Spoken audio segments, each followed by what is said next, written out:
তো কীভাবে play store খোলা যায় সেটা আজকে ভিডিও তোমাদের দেখাবো। এই লক্ষ তাহলে এখানে তো বন্ধুরা ফ্রিতে দেখে নাও কীভাবে শিখতে হয়। প্রথমে ক্রিয়েট অ্যাকাউন্ট, পার্সোনাল, তোমার নাম বল, দেবকি মুর্মু মারান্ডি। তো নাম দিয়ে দিলাম, তোমরা যেটা নাম সেটা তোমরা দিয়ে নেবে, ঠিক আছে। এখানে দিতে হবে বয়স তোমার, তো আমি আনতে দিয়ে দিলাম এর বয়স, ঠিক আছে বন্ধুরা, তোমরা দিয়ে নেবে এভাবে।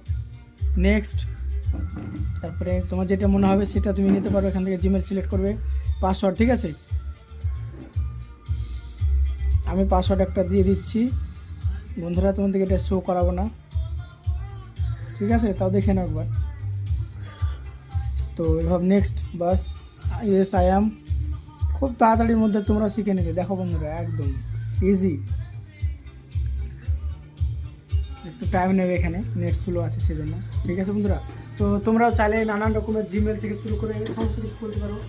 দেখো এবার অ্যাকসেপ্ট করে নেবো, দ্যাটস কমপ্লিট বন্ধুরা, আরেকবার অ্যাকসেপ্ট। দেখো ফাইনালি প্লে স্টোর খুলে গেল। তো তোমরাও চাইলে মাত্র 1 মিনিটে প্লে স্টোর খুলতে পারো, ঠিক আছে। ভালো লাগলে একটা লাইক শেয়ার অবশ্যই করবো।